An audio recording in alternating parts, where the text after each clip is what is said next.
So, Devontae Booker or Darrel Williams, or is it Kadarius Toney, or maybe Hunter Henry is available? Who is your number one waiver wire priority? You'll hear from Dave and Jamie. They'll tell you who they are prioritizing this week as we get into week 6 of the fantasy football season. But you know what?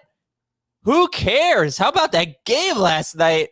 Monday Night Miracles all over the place. Did you guys get one last night? Jerkface Dave, hello. Jerkface Dave. All right. So this is how it's going to be, huh? You know I'm mad at you for beating me by 1 point. Yeah. I can't wait to talk about that. That's going to be fun. Yeah, I needed it. I needed the help. Michael Pittman, thank you very much. That was a nice touchdown. Sammy Watkins, sorry you got hurt. Yeah, it's so cheap. Yeah, you had a tough week, Adam. Sorry about that. But I was in a weird, this is how you know you play in too many leagues. In the fishbowl, I needed like 25 points from Hollywood Brown in order to beat Mickey O'Connell. And in the Kings Classic, I needed Marquise Brown to score under 16 points so I could beat Mike Clay for the second week in a row. And it didn't happen. But the point is that there was this big middle where I could lose both games. And that second touchdown really cemented it for me. I needed that miracle to at least get me the win in the fishbowl. First place in my division, baby. Kiss division. Far and away, first place at 4-1. I love it. Let's go. Jamie, how about you? Monday Night Miracle? Yeah, 2. One against Heath. I don't know if he had anybody left, but I had Lamar Jackson and Jonathan Taylor, and 70, I think, or 80, maybe 80 points they scored combined. Or 70 points, I don't remember what it was what helped me beat him. And then I had we're in a 24-team office league that I was playing Adam Silverstein, one of our producers. And he was up, I think, 144-99. It's tight end premium, full PPR for wide receivers. And I had Marquise Brown and Mark Andrews. So watching the score, just slowly track him down was fun. Dave is asking me if I'm going to talk about how I lost at FFT. Isn't that what I just did? I mean, there's more to it. Yeah, I don't know how. Let's hear about our fantasy leagues. That's what everybody wants to listen to. I'm so bitter about it. 2 injuries, lost by 1 point. But Dave, you also prevented me from going 9-0. I had an 8-1 week, so I will take it. And Heath and I had a Monday Night Miracle in the 10-team league that we had. There's one more thing. Yeah. I don't know if you realize this or not. What? But on September 16th, you made a transaction. Yeah, no, I know, Dave. I don't know if you want to talk about it or not. I dropped Michael Pittman, and I lost a chance to pick up Alexander Matt. This is awful, but it's okay. It's all right. Yeah, so you with Michael Pittman, and you started Sammy Watkins. Yeah, you picked up Watkins, and you dropped Michael Pittman. Yes. Okay. Go home. That was you were going to live to rue that day. You did. This is why you're jerk face, Dave. How about Joshin from California? This is the best one I saw. He was down 130 points, and he had Jackson, Mark Andrews, and Jonathan Taylor. Some funky scoring in this league, I think, because he scored 261 points. He won by 14. Those 3 guys gave him 144 points. It was that kind of night. It was a super awesome fantasy football night. We'll talk about the game later. The big news, Jon Gruden out as Raiders head coach. Rich Bisaccia is the interim head coach. Is there a fantasy impact to this, fellas? I don't think so yet. I mean, we'll find out, how Carr is going to respond. He's the one you got to keep an eye on the most because, he was so linked to Jon Gruden and the way he's performed the latter part of last year and certainly the beginning part of this year. I don't know if they gave up on him in the game against the Bears. You could probably point to a few things and say maybe they weren't, fully into it. And you heard some of the comments from the locker room, a lot of unnamed players, saying things that they're disappointed in their coach, clearly understandable. So we'll see. I think they're probably happy he's gone, under the circumstances of the things that he said, as disgusting as they were. So we'll find out. We'll find out, how the players respond and what happens moving forward. But I don't think from a on-field situation, you're going to see much change. I can't imagine middle of the season that you're going to see a dramatic difference like this. Okay. We got a live stream tonight. If you want to join us, 8 p.m. Eastern, go to youtube.com/fantasyfootball today. We will see you there at 8 p.m. Eastern to talk about the waiver wire and any other questions you have. And also youtube.com/fantasyfootball today. Just bookmark, make it your homepage because we're doing these podcasts live on YouTube now. So that's Tuesday through Friday morning at 8:30 a.m. and Monday at 2 p.m. And we have 3 live streams that are not podcasts. Tuesday night, as I mentioned, Thursday at 2 o'clock, and Sunday morning at 11:30 a.m. Plus, the Sunday night show is on YouTube. Anything we do, basically. YouTube.com/fantasyfootball today. Okay, give me your top 3 waiver wire priorities. Jamie, you can start. Oh, by the way, did you know that the number 2 player at a position, number 2, is available in almost half our leagues? Who is it? Tony? No, he's not number 2. Not yet. It's the Cowboys DST. Yeah, it's the DST. Yeah. I couldn't think of a way to frame that without giving it away, but Cowboys DST number 2 facing New England. So they're a priority this week. They're Jamie's number 1 DST. But other than that, Jamie, who are we looking at? Darrel Williams would be 1 for me. Tony would be 2, and Booker would be 3. If you need a running back, I could certainly understand you want to take Booker over Tony. But long term, I think Tony's got certainly a much higher ceiling, and based on what we've seen, and certainly what this Giants receiving core is looking like right now, with Galladay missing at least 1 week, if not longer. So Williams was someone, if you recall, Adam, I think you asked us this question: who's the player you rostered the most or drafted the most? Williams was that guy for me. I unfortunately have had to drop him in a few leagues, the more shallow 12-team leagues, just because of other roster moves. But I drafted him everywhere in the Dynasty League when Heath was tanking. I offered him a 4th-round pick for Darrel Williams. We made that trade. I have him in that 24-team league. He's somebody that in this scenario, I was looking forward to seeing what was going to happen, and now it's playing out. I didn't want it to be at the expense of Clyde Edwards-Helaire. I was just going to see if he was going to struggle at some point and they would make a switch. But he's somebody that I have in a lot of leagues, and I hope a lot of people are able to pick him up because, starting running back for the Chiefs could be a pretty good position. Dave, do you have the same priorities? I honestly believe that it depends on what you need. And if you're really good at running back and you just want to add a playmaker that could, take your flex to the next level, it's Tony. But for the most part, yeah, it's the same order where Darrel Williams has a chance here to be a starter for your fantasy team for the next 4 weeks at least. And he was already getting a lot of those high leverage touches that make running backs quality in fantasy football. He was playing near the goal line. He was playing on passing downs. And man, after Edwards-Helaire got hurt, he played 76% of the snaps for the Chiefs. He was 4 for 4 on snaps inside of 10 yards, and he was 3 of 4 on 3rd and 4th downs. So he's playing a lot in situations that you want your fantasy running back to play in. So absolutely happy to get him first. But if I'm totally good at running back, Tony's going to be the guy. Tony's awesome. Now everybody's hurt in that passing game for New York, including Tony. There's talk that he's got an injury that might make him a little bit dicey for this big week. deal here for this week because might not even have Tony. I mean, it seems like he says he's going to be fine. They seem to indicate everything is fine. I'd be shocked if they need him. They absolutely need him. So even if he's not at 100%, they've got to have him out there. They're running short on wide receivers. I mean, when did he tweak his ankle? On the way back to the locker room after he threw the punch? It was his punching ankle. But I think Shepard and Slayton have a good chance to come back. They were not put on IR. They've already missed 2 games. That's true.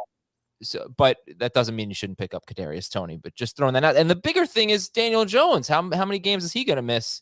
A lot of moving parts here for the Giants. Now, who do you guys think is out longer, Clyde or Barkley? Clyde. Barkley, It sounds like Joe Judge said, sounds like they dodged a bullet, I think was the phrase he used. I think the one report I saw was 1 to 2 weeks. So he's a quick healer, as we've seen. Is he going to rush back too soon? That's the question you have to ask yourself in regards to Barkley if he's playing. But I think he's going to get out there. That we had this situation with him 2 years ago with the ankle injury, and he came back after 3 weeks, high ankle sprain that seemed to be much worse. And so he wasn't right until 3 weeks later. So just keep that in mind, again, when starting him. But for Booker, you're looking at maybe a 1 to 2 week window, and the matchups aren't good. So, even if it's just a 1 to 2 week situation for both guys, Darrel Williams versus Devontae Booker, I'll take the Darrel Williams. Okay. I think that makes sense. Booker is 10% rostered. Williams is 38% rostered. If you want to have a little more faith in Booker, you just look at what Wayne Gallman did last year. He had a 6-game stretch where he scored 6 touchdowns, actually had a nice yards per carry. He was really good. And his touchdown, I was like, well, was it a hard schedule? Yeah, he faced the Eagles twice, the Buccaneers, and Washington, and he scored 5 touchdowns in those 4 games. So I just think Giants like to run the ball, under Jason Garrett. Jason Garrett likes to run the ball near the goal line. That's what you're hoping for. Big fear for me is if Daniel Jones is out this week, who knows how long with a concussion, right? How much are you going to trust the Giants offense with Glennon against the Rams and the Panthers in the next 2 weeks? That's got to be weighing on you guys, right? When you look at Booker and then to a lesser extent, Toney. It's one of the reasons why Booker isn't a slam dunk as even the third guy on this list for me. I like the fact that you're getting a running back who's going to get theoretically 15 touches. So there's other running back like AJ Dillon. He doesn't quite make the threshold, I think, because he's rostered in too many leagues. I think he's only available in 34% of leagues. But if I'm looking like more rest of season and a long-term approach, I like Dillon better than Booker. Totally. So you make a case for Dillon over Williams too, if you really wanted to long-term. Yeah, but I think that I could pick up Williams and either start him. Like, I don't know how confident people are going to be in starting A.J. Dillon this week. I would agree. You're starting Williams over Dillon this week. So like Williams is someone who's got potential to like gain some value. Maybe you trade him after you pick him up, or you potentially start him over a running back that you're really not feel like Miles Sanders, for example. It's just something like that where it's an easy call to start Darrel Williams over Miles Sanders.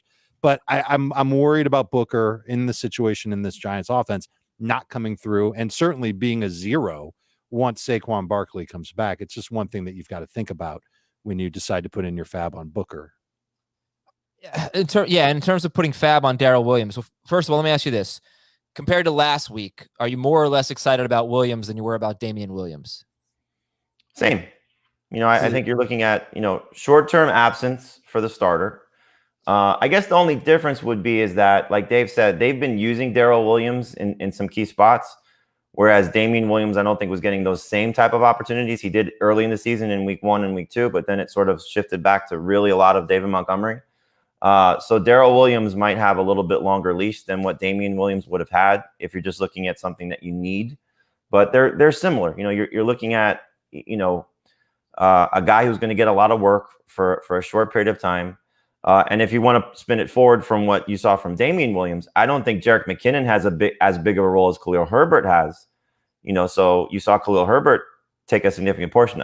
Game flow obviously mattered in that game. They're playing with a big lead, and they didn't need to, work Damian Williams as much as they probably needed to, or they didn't need to work him that much because they had Herbert and he was running well. But I don't think McKinnon's going to take that much. I don't think he's getting 18 touches like Herbert had. So in terms of the second guy that's going to be there. I don't think he's doing that unless he shows off and plays well. For example, this week, their schedule's a lot better than what the Giants have. They've got Washington this week, at Tennessee after that, Giants, Packers, and then there's 2 more games before their bye, Las Vegas and Dallas. There is a chance. Tell me if I'm wrong. Do you think there's a chance that there's a 6-game stretch where Clyde Edwards-Helaire is out and Darrel Williams leads the way, and then they get to their bye? That's the other part of it. Yeah. So you might, and I think they're going to put him on short-term IR here. That's a long time for a sprained MCL, isn't it? 6 weeks? Is, but we just don't know. And obviously if they put him on IR, if they don't put him on IR, then you can expect Clyde Edwards-Helaire to be back in a couple of weeks, 3 weeks at the most. So what they decide to do with him this week will go a long way in determining how much you can get out of Darrel Williams. But you've heard us talk about it with Chuba Hubbard and with Damian Williams last week. If your record's bad, or if you need a running back badly, it's time to take that fab that you've got and spend most of it to get Darrel Williams. You're talking minimum 50% of your original starting budget to get him on your team. All right. Yeah, we'll get into fab in a second. Darrel Williams, he has Washington this week. They do have a good run defense. They give up 3.69 yards per carry to running backs, but they give up a lot of fantasy points because their defense overall is struggling, so they're giving up touchdowns, and they've had 6 receiving touchdowns to running backs in their last 3 games. But 3 of those were Cordero Patterson, but still, you take those out, that's still 3 in the last 3 games. So this team gives up points. Then it's Tennessee, then the Giants. So good schedule coming up for Darrel Williams. Not quite not quite the same for Booker with the Rams and the Panthers. So let's talk about how much fab. Dave, you laid it out there. At least 50% of your budget on your original budget on Darrel Williams. If you need someone. What about Kadarius Toney? What about Devontae Booker or anyone else you really like this week? I haven't thought too much about Toney, but I would imagine I would go in the neighborhood of 20% of my original fab budget to get him on the squad. Booker will probably be less than that because it's only going to be a couple games. They're tough matchups. He's not that great. If I really needed a running back and he was my backup plan, I'd probably go close to 20%, call it 17% for Booker. Okay. Jamie, what do you think? No, I agree. I think it's just a matter of, there. Somebody tweeted when I said Williams is the number one waiver wire ad. They said I spent all of my budget on Mitchell, all of my budget on Hubbard, all of my budget on Damian Williams. So I'm negative 300 in the hole. What am I supposed to spend? So it's like people have already, there's probably one person in your league that's down to, less than 20%, probably worse than that in some cases. So if you've been, stingy, then you can be a little bit more aggressive. And the nice thing about it is I don't know every other site, but I know on our site, if you click on the waiver priority list, which you have that in every league, and if it's a fab league, it'll show you how much money everybody has left. So if you know that you have a lot in reserve, you know how much you can spend. You don't have to necessarily spend it all. So let's say you're sitting on like 85 and the next person has 75. You can spend 76 and still have at least a couple bucks left if you know that that's what you got to do to get them. Yeah. By the way, thank you for bringing this up because we got 4 teams on bye this week. So probably should just lay that out. We have the Falcons. Another reason to go after Williams. Yeah. Falcons, Saints, Jets, and 49ers. So there are some good running backs there. I mean, on the Falcons and the Saints that aren't playing, but also if you're in a CBS league and you go to the players stats page and you're looking at all the free agents and maybe you're sorting by projections, they're not going to have players that are on bye. So if there are any players, like maybe you want to stash Matt Ryan because he's been playing a little bit better. And this doesn't have to be necessarily for this week, but just, going forward, there are other ways to look at free agents, players on the waiver wire. You might miss them if they're on bye because they're not going to show up in the projections. So one thing you can do is go to the roster trends page, sort by rostered and started or something like that. I always go rostered. I do this in every sport. Is I go to roster trends most viewed, and it'll show you all the players that most people are looking at. So it's typically the list of guys. You can sort by position, and it'll show you the top guys that are typically being, targeted for your waiver leagues anyway.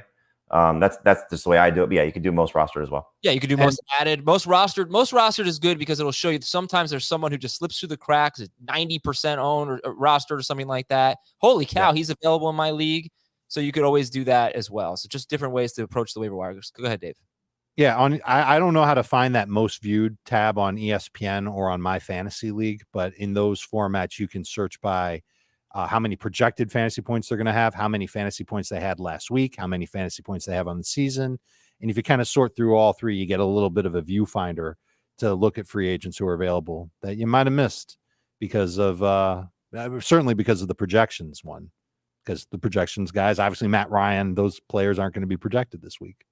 All right, we got to get some more names in here. So if there was a fourth guy, who would it be? Would it be like Hunter Henry or the receivers are not exactly great in terms of picking up somebody to start. There's several guys, maybe Hunter Renfrow in PPR just based on what he's done.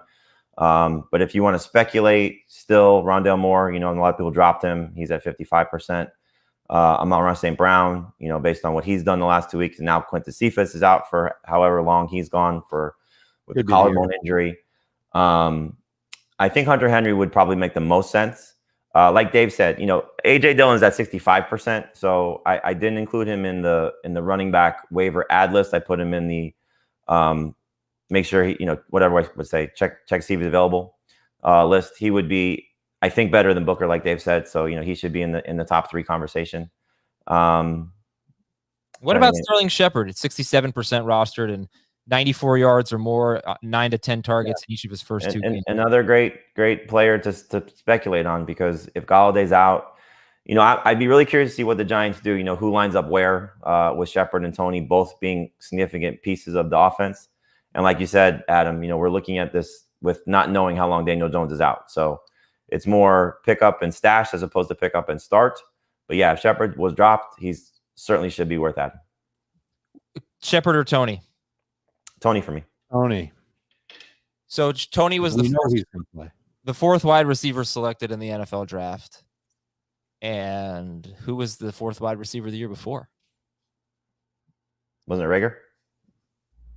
Oh, it was Rager over Jefferson. Sorry. Yeah. Should have been. Okay, who was the fifth? It was Jefferson. What do you think about I mean, does Toney have a chance to go all Justin Jefferson on us? What is his ceiling? I think we saw it last week.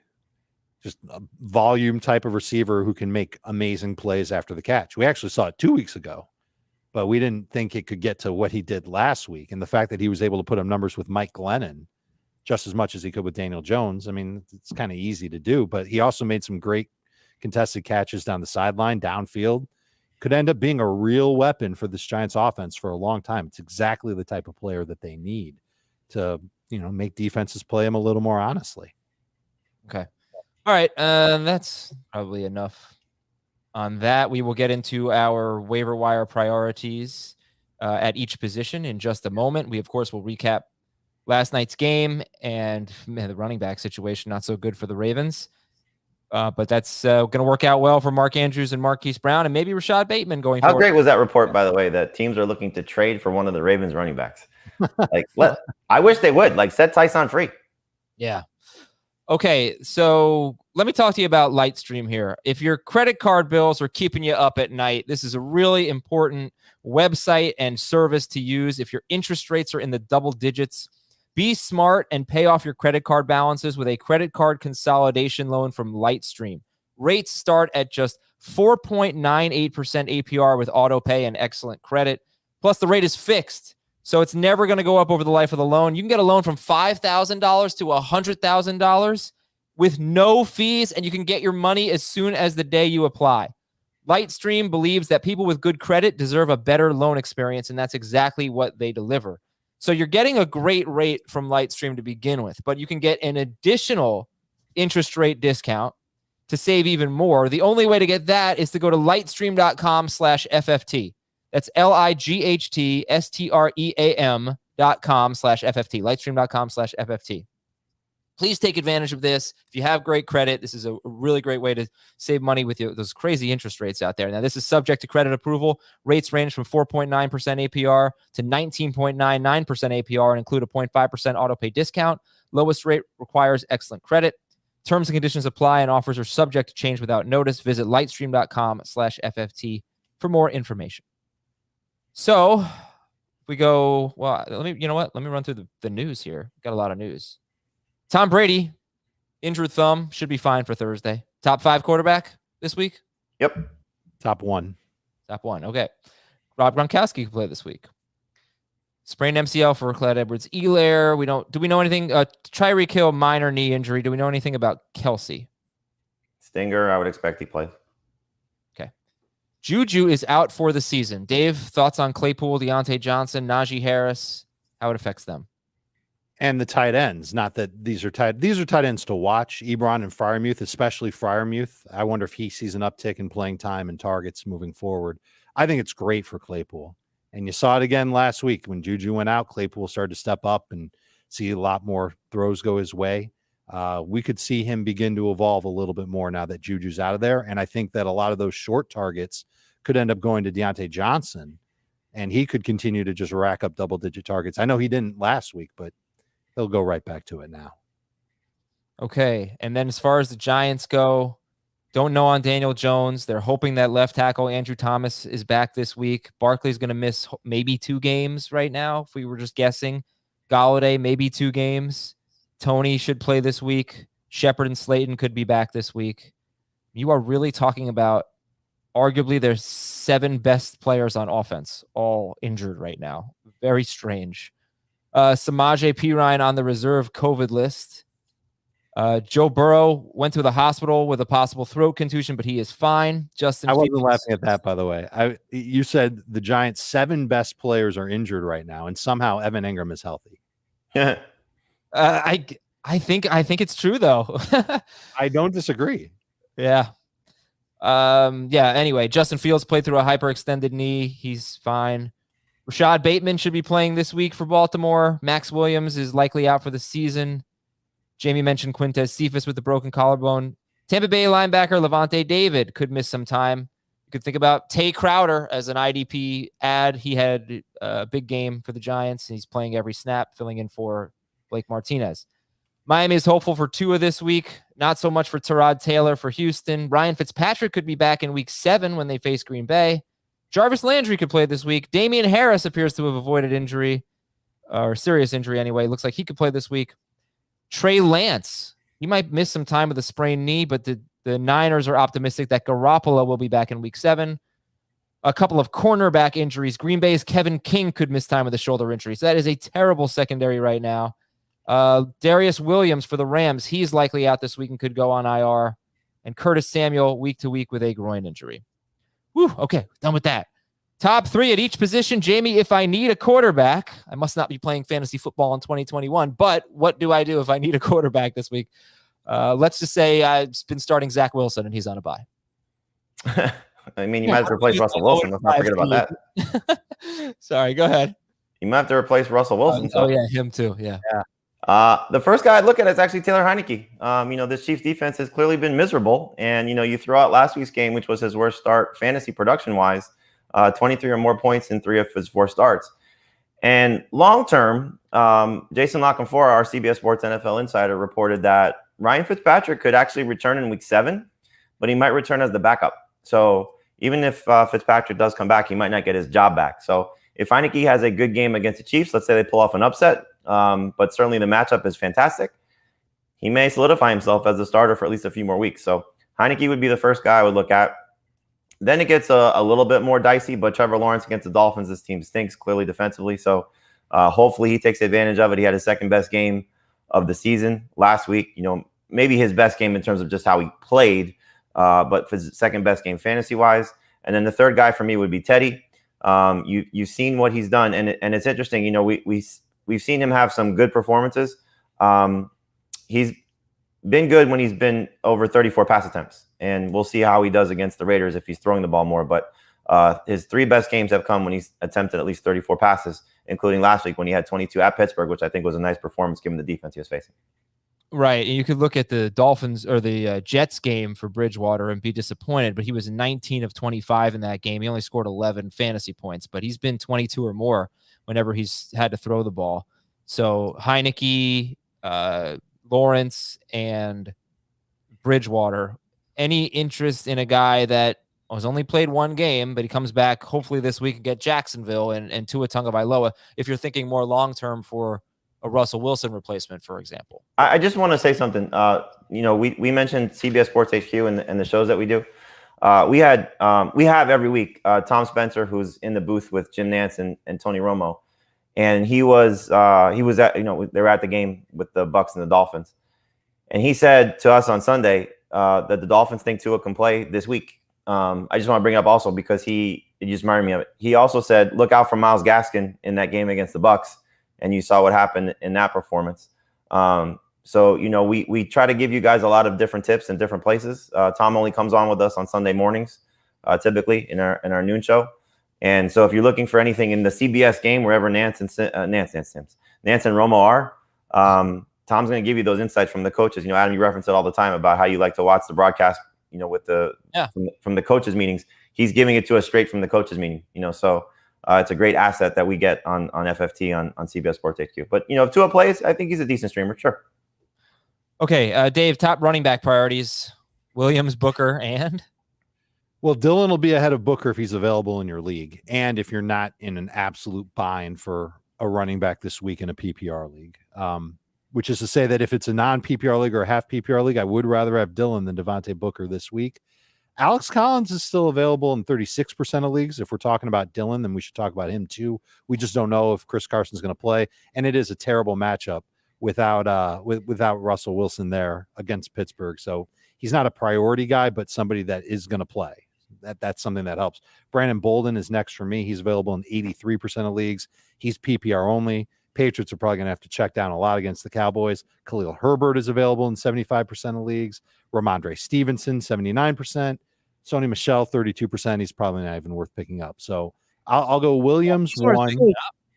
What? He's worth picking up. He's worth, I guess. But you've got to stash him. You can't use him. Yeah. Mm-hmm. He's worth picking up if you've got Darrell Henderson.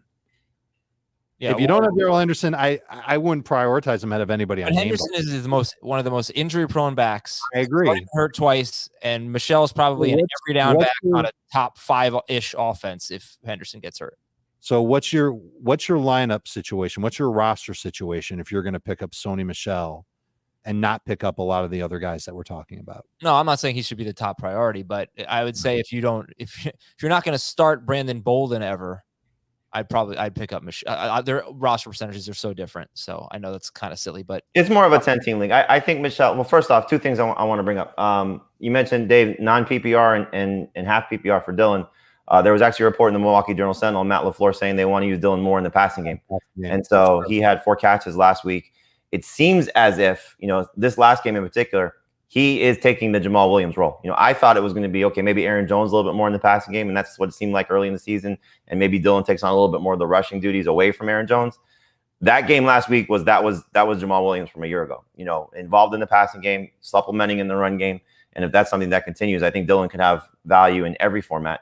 And then in terms of Sony Michel, I said this on Friday's show after the Thursday game, Jordan Rodriguez reported in The Athletic that this was Sean McVay's plan all along when they acquired Michel, was to use him in tandem with Henderson. I know he had a little bit of an arm injury that allowed Michel to play, but if they're going to use Michel in some short yardage situations and maybe more of a closer type role, if he's getting 10 plus touches, he can work his way into the flex conversation in deeper leagues. Yeah, and he is much more roster than Khalil Herbert and Brandon Bolden and all that, but Bolden, I think the Cowboys give up the most second. I don't know. They give up a ton of receiving yards to running backs, and you could see a game script for Bolden. Yep. Okay. All right. Yeah, that was good stuff. So let me just clarify. Yeah. Mm-hmm. You need a running back this week. It's a non-PPR league.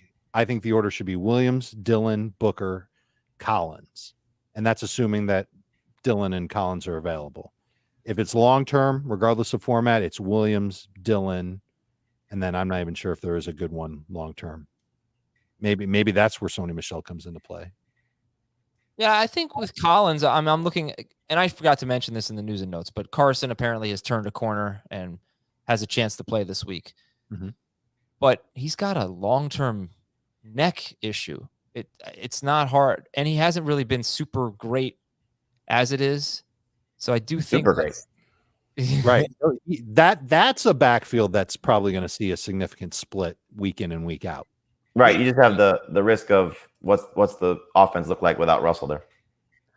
It's easier. I was almost tempted. The order I gave you, Adam, was Collins third after Booker and Darrel Williams. I was almost tempted to put Khalil Herbert there at the third spot, simply because if something happens to Damian Williams in the next couple of weeks, Herbert's the every down back for the Bears, and they showed you how much they like him. And he actually ran, I think, better than Williams. Now, again, it was how the game unfolded that he was taking on, a defense, again, that might have given up. But he looked explosive and somebody that you might want to take a long-term look at. Dominated the fourth quarter. Trust him on passing downs. Yeah, but he dominated the fourth quarter. I thought that was so interesting. Mm-hmm. Maybe they just like him better. We don't know. Or they were just giving him some work. But why would they give him the most valuable work? I mean, they're trying to ice the game in the fourth quarter. You don't go to your backup running back in that situation, and they're both backup running backs though. All right, but someone's number one when one guy's hurt. Right? Didn't Williams have a quad injury coming into the game? Yeah. So maybe they wanted to try and ease off him a little bit and give Herbert a little bit of work and get him some experience at the same time. How about that? A smart coaching decision by the Chicago Bears. All right, wide receivers here. Bears are, I mentioned it on yesterday's show, the Bears are going to win maybe 2 more games rest of the season. They have a dreadful schedule, a gauntlet coming up. All right, Jamie, top wide receivers to get other than Kadarius Toney 1, and who else? Toney would be 1. Rondale Moore would be 2. I hope they give him more work like we saw last week because it was fun to watch. And 3 carries on top of, I think it was 8 targets. He's now had 2 games with 8 targets, I think. 2-game season with at least 6 targets, He scored 13 PPR points or more in both of those games. So give him opportunities. I know they have such a loaded receiving core, but still fun to see. I'll still go back to Renfrow. He may be at his ceiling in PPR leagues. He's at 62% rostered on CBS, but if he's still available in full PPR, even half PPR, his floor has been basically 11 PPR points. So you know what you're getting. His ceiling has been, 18 plus points. So, with the way this team operates, I think he's right there. And then Amon-Ra St. Brown, I'll put him 4th, just based on 2 straight games with 8 targets. Now Cephas is done. Teams are clearly taking away TJ Hawkinson. He was my favorite Lions receiver coming into the season. It took a couple weeks for it to sort of matriculate and go his way. But now it's happening, and I think it's worth that. He's worth adding for sure. More so PPR than non-PPR. So why did you end up putting those guys, other than Toney, I understand, but ahead of Tim Patrick, who has scored 12 or more PPR fantasy points in 4 of 5 games? Not a high ceiling, but 12 or more in, actually it's what, 12 to 13? 12 Yeah, to 13.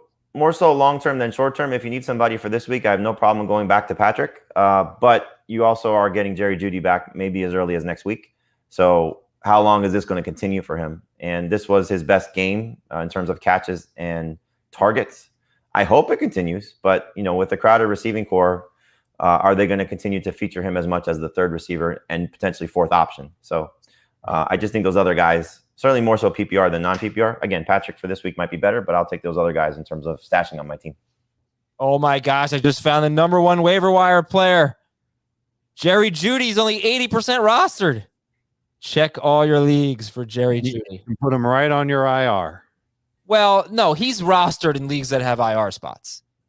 Okay. Well, never know. You never know. He could still be out there in leagues that don't have IR spots. You're telling me every single one of those 20% of leagues don't use IR spots? I'm saying that it's much more likely that he's now he's worth stashing.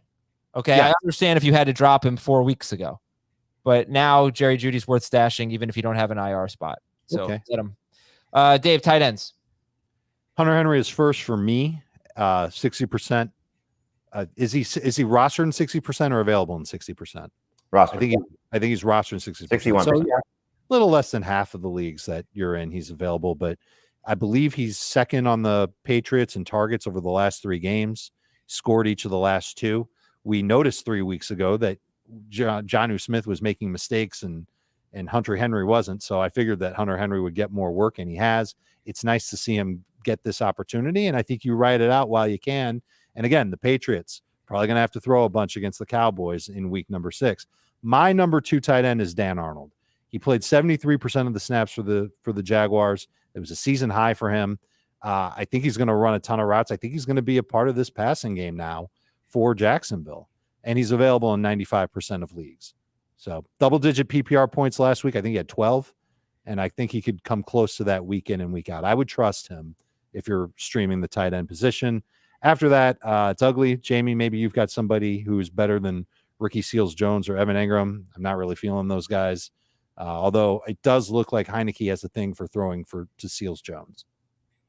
Yeah, Seals-Jones is, I think, run a route on almost every drop back that Heinicke has in the last 2 games that Thomas has missed.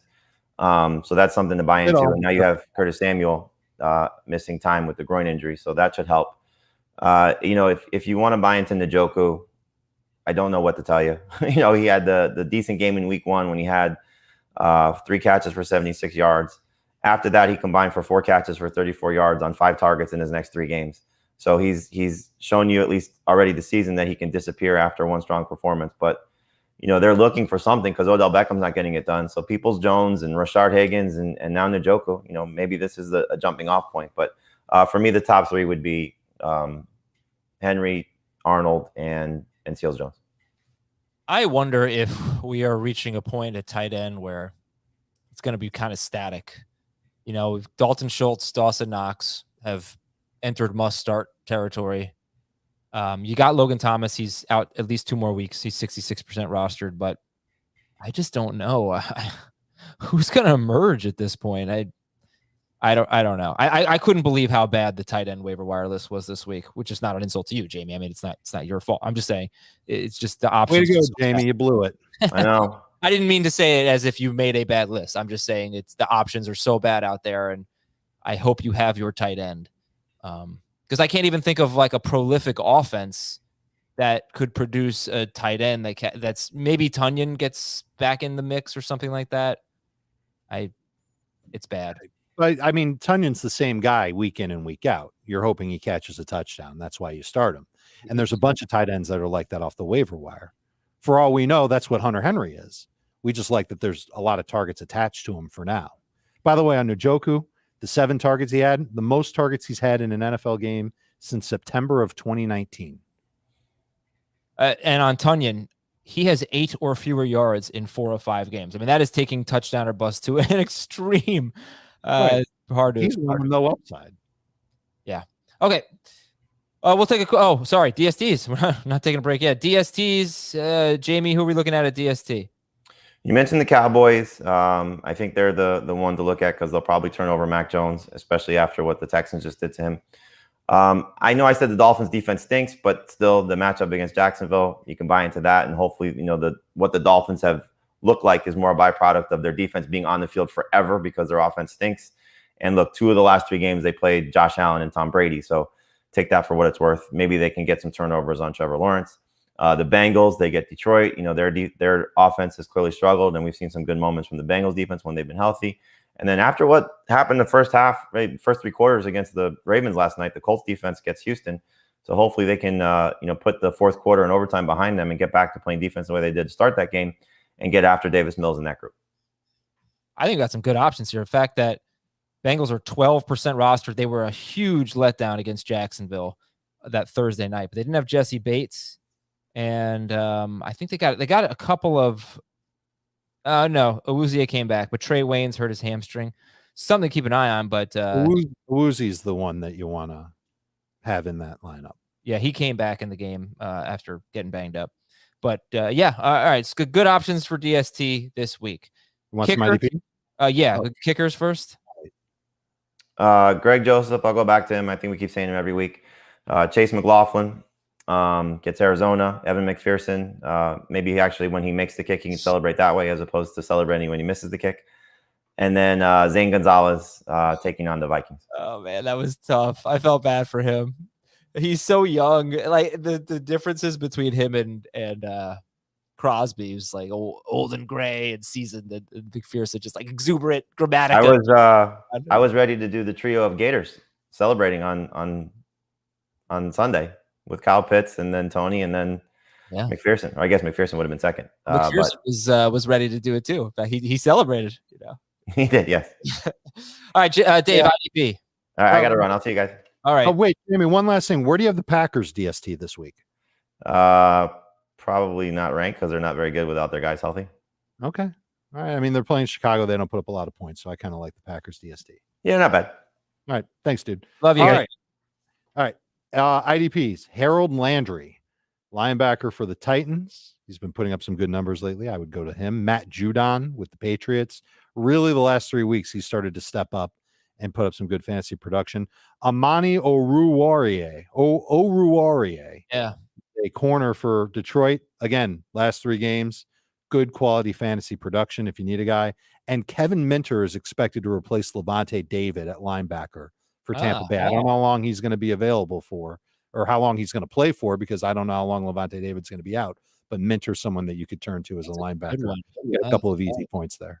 Yeah, and I've already mentioned Tay Crowder, but it's the same thing. If you get a guy who's going to play almost every snap in the middle of a defense, very valuable. We will take a break, and when we come back, Baltimore and the Colts, not the Baltimore Colts, the Dropometer and more waiver wire right after this on Fantasy Football Today. All right, what a game last night. 31-25 in overtime. So I just, I know the way we started the show was a little unusual talking about our teams or whatever, but you don't get this kind of where it's such huge fantasy swings in the fourth quarter and overtime and 100-point deficits getting made up. It was crazy. So anyway, there are people out there that started Latavius Murray going, where are my fantasy points? I started that guy. They started Naheem Hines. Where are my fantasy points? I wanted to get them. Mo Alley Cox. Are you happy with his 3 for 50? So not everybody. Yeah, Mo Alley Cox. You should be happy with 3 for 50 for Mo Alley Cox, for a guy who's rostered in 3% of leagues, by the way. What are you talking about? He was scoring like crazy last week. Oh, okay. But, well, there's a reason why he's rostered in 3% of leagues. Okay. Latavius Murray was actually only started in 22. I do not recommend Mo Alley Cox on fantasy team. There you go. Unless you want to have a funny team name. Carson Wentz starting to play a little bit better, so that's encouraging, and he's got Houston this week, so you could look at him as well. 26% rostered. What did you think about Taylor? I mean, if you take away the 76-yard touchdown catch, it's a good game, but it's not a great game, and he's still having trouble, really getting going in the running game. He had 15 carries, 53 yards, and a touchdown, and 116 receiving yards and a touchdown, but you can't rely on a 76-yard touchdown catch. So what do you think about Taylor? I feel like the mistake the Colts made was not using him more in the second half. He looked good toward the end of the game, if you ask me. That offensive line, at times it looked good and at times it didn't. I would imagine that next week against Houston, they really try and make that a big point in their offense, is to get Jonathan Taylor moving again. And I think they'll have the opportunity to against Houston. And look, if you've got Taylor, you're happy with the production. It's been 2 straight weeks where he's been great. He's not a sell high by any stretch. He's a must start. Nyheim Hines, drop in PPR or keep 76%? Man, I can't tell you when to start Nyheim Hines with any confidence. You don't know when that good game is going to come. And it's a copy of 2020, where week 1, he had a big game. Everybody rushed to pick him up thinking he's going to be a consistent part of the offense. And then he wasn't. And then sometime mid-season, he comes back and he has a big game and everybody rushes to pick him up. And the next week it's the old fooled you. And he's not going to be good on a consistent basis. So I would keep him on the bench. I don't think the game script for the matchup against Houston is going to be particularly favorable for him. And I was going to say, in a game like this, they could have used him a little bit more than they did. But then again, they had the lead for most of the game. So they probably, this was not the type of game script that would have helped Hines. Right. And the problem with Hines is it's not like his bad games have been 6 PPR fantasy points. He has 3 games with 2 or fewer PPR fantasy points. Completely useless. And that hurts. Michael Pittman. Do we have to talk about him? I hate. We do have to talk about Michael Pittman, but we don't have to talk about how you dropped him and I picked him up and I beat you with him. So it's a lucky play too. We talked about it this time last week, where Michael Pittman was getting a lot of volume. He was getting a lot of air yards. He was getting good end zone targets inside the 10. He had 5 of them coming into this game. And then he did have a lucky play, but it was the type of play that Pittman is supposed to make. He's a big outside type of wide receiver who can make contested catches, and he's hard to take down. So when he catches those contested balls and defenses can't bring him down, what do you think he's going to do? He's going to score. Definitely a number 3 receiver in PPR moving forward at minimum. Okay. And a nice game from Paris Campbell, but that was his first of the year. And then on the other end, Marquise Brown continues to be incredible. Actually, I bet he's a top 5 receiver, right? He was a dud in the first half too. Yeah, but it only takes 1 play for him. And the fact that they cannot run the ball. On this game, it took him about 6 or 7. So he is 6th in non-PPR, and Marquise Brown is 6th in full PPR. I mean, he has 28 catches. Mm-hmm. That's not bad for Marquise Brown. Okay. He also has 5 touchdowns. Are you fully buying the breakout? Do you think Rashad Bateman? What is this? Oh, there you go. These are Heath's tweets from last night. He was live tweeting where Hollywood Brown was among PPR receivers this season. Wow. Well, you're totally buying it with him, and obviously Andrews we buy. The one downside to Brown is that he's susceptible to injury. He's not a big guy, and he's already like limited in practice every week. I would say that if there's a sell high from this game, it's him, but you need to sell high. You don't just get him off your team for whatever. Do you drop Tyson Williams, Latavius Murray for on the Ravens? No. For anything that's available. Yeah, I don't feel good about starting those guys. Certainly Tyson Williams, you cannot start. If you want to keep him on your bench just to see what happens, I don't blame you for that. I still think he's a pretty talented running back, but I'm not the one in charge of his workload in Baltimore. I think Latavius Murray is a touchdown or bust running back. Let's do the Dropometer. 0 to 10. Ryan Tannehill facing the Bills this week, then the Chiefs, but Ryan Tannehill. He's a 7. He can be dropped. He's already rostered in over 90% of leagues. People are going to start to look toward other quarterbacks. I would start Taylor Heinicke over him this week. And I watched the film on Heinicke. He's very inconsistent. Sometimes he makes amazing throws and sometimes he's terrible. I'm surprised about that report from JLC about Fitzpatrick maybe backing up. I agree. But we'll see, again, we're not in the building with these teams. Right. And they might say, well, Fitzpatrick is just like Heinicke. And we've seen it from Fitzpatrick where, we call him the YOLO quarterback. He doesn't really care. He's just going to throw to his guys, and that's what Heinicke did. He had 11 targets to McLaurin last week, but a lot of those throws took a little longer to get there than they should have. Some of them were late. Marshawn Lattimore was all over McLaurin. I would imagine in an easier matchup like this week against Kansas City, we could see McLaurin have a much better game. Trey Sermon. Trey Sermon, if you need to drop him during the buys, I think that's fine.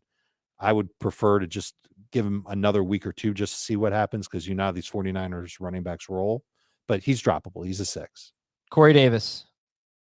4 on the Dropometer. Jamison Crowder. He's a 7. He's a 10 in non-PPR. I would say he's a 7 in full PPR. Tyler Boyd. Non-PPR, he's like a 5. PPR, I wouldn't drop Tyler Boyd, so 0. Sam Darnold. Minnesota, then the Giants, then the Falcons. I would only drop Darnold if I'm good at quarterback. I've got somebody who I really like, and Darnold's my number 2, and I don't think I'm ever going to need him. Otherwise, I'm going to hang on to him. Odell Beckham. Do not drop. 0. Allen Robinson. 4. Robbie Anderson. 44. All right, quarterback. It's over for Robbie. They've given him, it's 18 targets in his last 2 games. Yeah. He just hasn't come through. He came close last week. There was a deep ball that was close to his way, and then he was frustrated. He was shown frustrated on the sidelines. I think it's over. It wouldn't surprise me if he had one good game in his next 2 or 3, but I can't start him with any confidence whatsoever. Right. And we've named a bunch of receivers that I'd rather have than Robbie Anderson.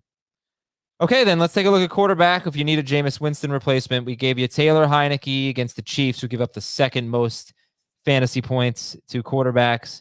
Washington actually gives up the most fantasy points. So if anyone drops Patrick Mahomes after a disappointing game, I would probably start him this week against Washington. But Heinicke's 1. Trevor Lawrence is 2. What kind of league would that be? A guillotine league?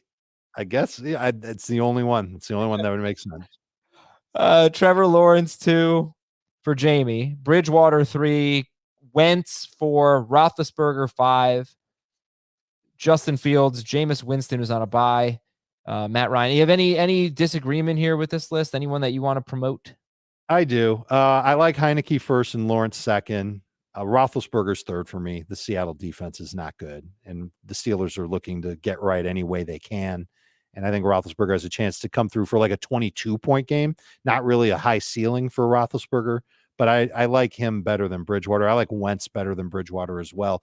Wouldn't surprise me if Wentz had to end up throwing a lot against Houston. I bet the Texans give the Colts a hard time. Indy playing on Monday night, on the road, short week, emotional loss. I don't know how resilient they are to bounce back and just completely manhandle Houston. So I think the Colts can win that game, but I think it's going to be a dogfight, and I think that we could see Carson Wentz come through with another solid game. I picked him up as soon as Russell Wilson went down. I went to the waiver wire in one of my leagues. It's a 14-team league. Wentz was the best available quarterback. I picked him up.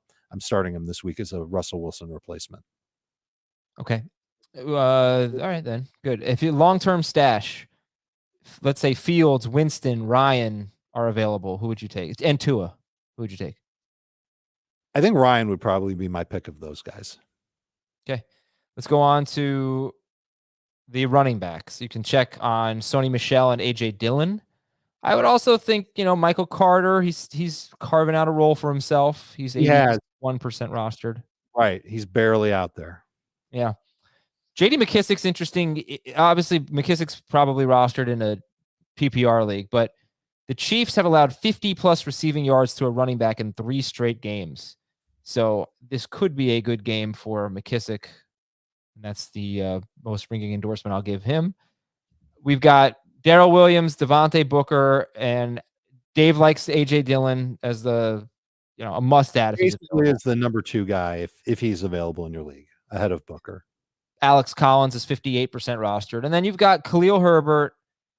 We did talk about him, but he had 7 carries in the 4th quarter compared to 2 for Damian Williams.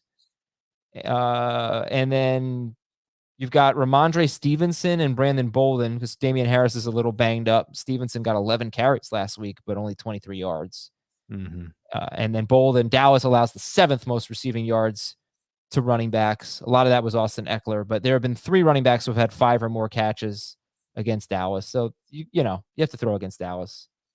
That's what's going to end up happening in the game. I don't see the Patriots coming out and being successful running the football against the Cowboys. And Bolden has 3, 6, and 4 receptions over his last 3 games. He had 4 catches against Houston. He only had 6 yards. You're buying into Bolden for those catches. You're hoping that he can come through on a 10-point PPR floor. Yeah, you can look at Giovanni Bernard, pretty inconsistent.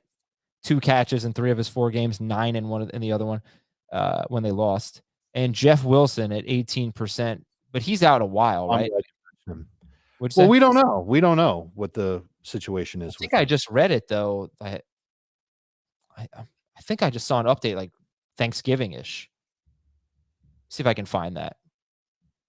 Yeah, I think Shanahan said something like November for him.